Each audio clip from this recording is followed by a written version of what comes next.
Hey everybody, it's Pontic, and welcome to another replay. I play as Tylis, however you say it. I say Tylis. And yeah, this is actually the first time I've used them. So, I don't remember the units' names. Sworns. I think I have 2 Sworns and then Sword Masters, I believe they're called. 3 Sword Masters, and then you can see, and then I'll name them. Army though. Okay, so Thracian Infantry, that's what they're called. So I have 2 on each flank with these Oathsworn and Tribal Warriors. So 2 Oathsworn, 3 Tribal Warriors, 4 Celtic Slingers, and then 4 Light Horses, backed up by 2 Spear Warriors. So that's my army. We'll go down and look at my opponents real quick. See, he has 3 Mercenary Iberian Cavalry, backed up by these 3 Carthaginian Hoplites on one flank. On his opposite flank, just 3 Carthaginian Cavalry. And then for his infantry, he has these 4 African Pikemen, with mercenary Italian swordsmen on each side and in the back, and then 3 Cretan archers and his general's bodyguard. So yeah, that's what I'm dealing with. So I'm gonna just start rushing all my guys forward, and by rushing I mean walking them at a steady pace so they don't tire out. So yeah, that's basically all there is to it. He does start to move his cavalry around, you see, around the flanks. I never go into tab view. That's something I always forget about. But yeah, I'm gonna just fast forward with all this walking because nothing is happening at all. Okay, fast forward a little bit. His cavalry on the flanks, they kind of do start to form up, start to separate him a little bit. He's moving his hoplites to catch up with them.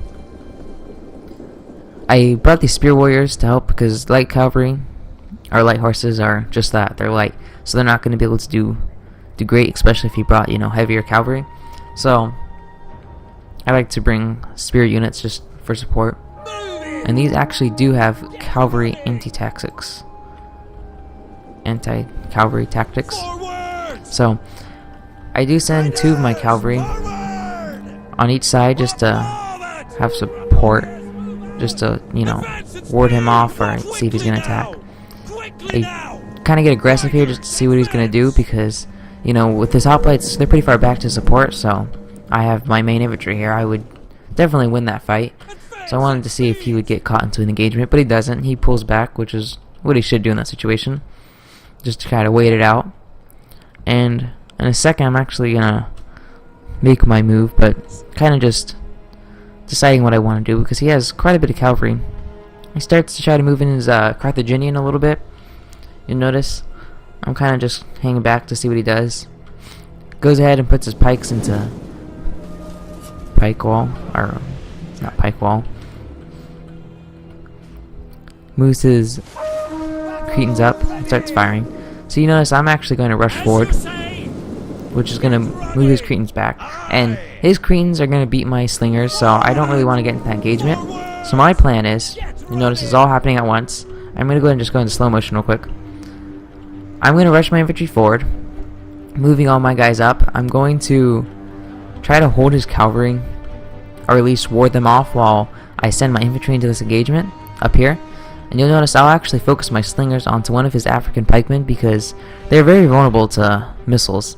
So I'm going to try to really deplete that one. And I do have an infantry advantage with what he has just over here.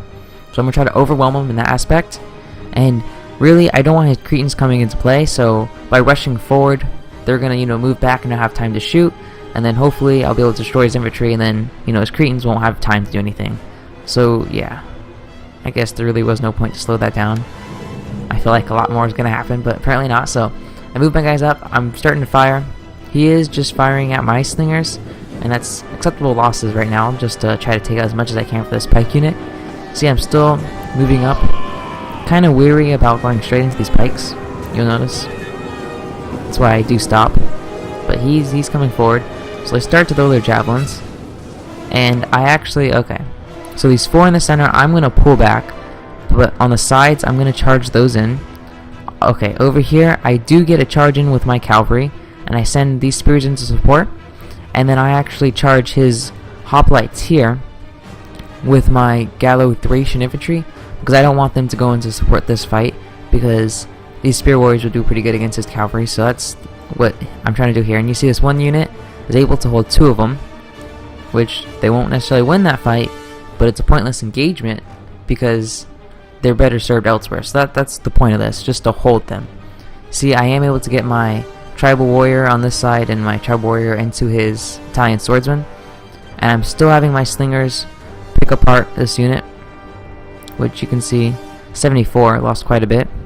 I have these extra infantry on this side, and you can see his cavalry.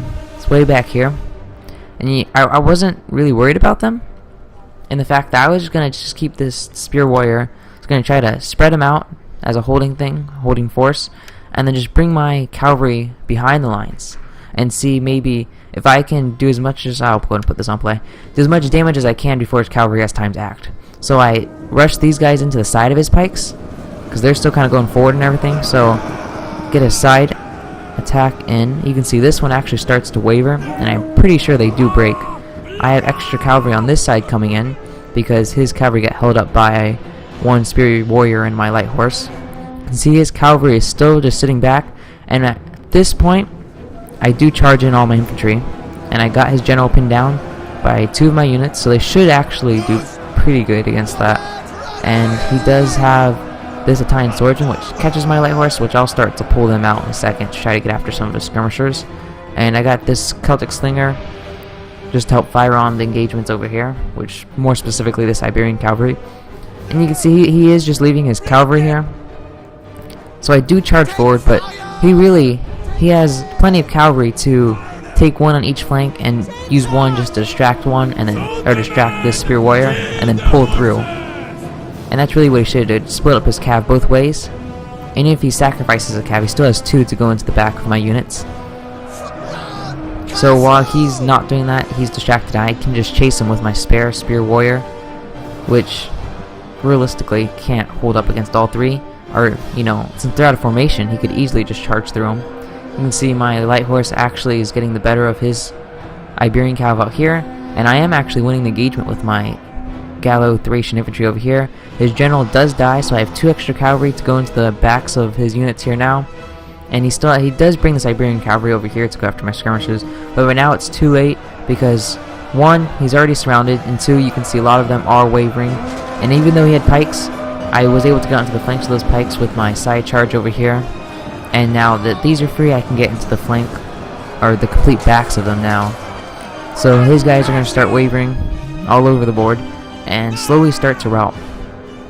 Still got my cavalry just going in here, just slamming into the back of them.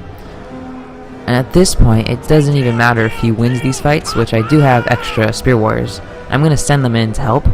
But if I can clean up all this, I have the infantry advantage, which will be able to beat his cavalry. So I do set my slingers onto his guys out here, and once these guys get free, I'll start targeting on his different units over here. My spear warrior over here actually starts to take out his Iberian cav, but then gets hit by rear charges Carthaginian cav. But really, like I said, it's already too late. His last units are these archers, which aren't going to be able to do anything, and then these pikemen, which are falling down pretty fast since they're completely surrounded by all of my infantry. So I'll slowly start to reform after I finish that one up. You can see all of his guys starting to rout. I feel like I said that already, but his Carthaginian cav starting to break, so I send my light horse just to hold them so they don't get any chargers while my guys aren't ready. And they'll actually do pretty good, but then they'll go and break. But it does start to rout some of these guys. And then you'll see they all start kind of routing. So these infantry, I start to just kind of send them into here while this horse isn't really doing anything because I had my other light horse to pin. And now I have all my infantry free. You'll see I'm moving them up. Still got my slingers firing on here, and that's basically the end of it. His army's broken and running away. So yeah, it's only going to be just the time to wait for all these to finally rout. And for the most part, my infantry line is still in pretty good shape. I didn't lose really at all any of my Oathsworn or tribal warriors. See, my light horses, even though he had superior cavalry, I was still able to get a good number of kills, which a lot of them were on the skirmish and different things. And you can see my skirmishers didn't do great, but I would say for the most part those kills were vital kills, or at least on, like, most of those were probably on that pikeman unit. which was probably this one that didn't get any kills. So that was important. And then these Gallo Thracian infantry, so they got some pretty, they got 2 chevron upgrades on both of these. They did pretty good with 124 and 125 kills. So these, I actually really like these guys. They did fairly well for, you know, the cheap price. Spear warriors did pretty good. So all in all, yeah. And you can see with his Carthaginian cav, which at the beginning they were kind of just hanging back, which was a mistake. I would think if my opponent would have used them just to go after my skirmishers, get my slingers out of the way, and then they had free reign to go into the back of my Oathsworn and Tribal Warriors, they could have did a lot more damage. But yeah, good game to my opponent, and thanks for watching, and stay tuned for my next 1 vs. 1.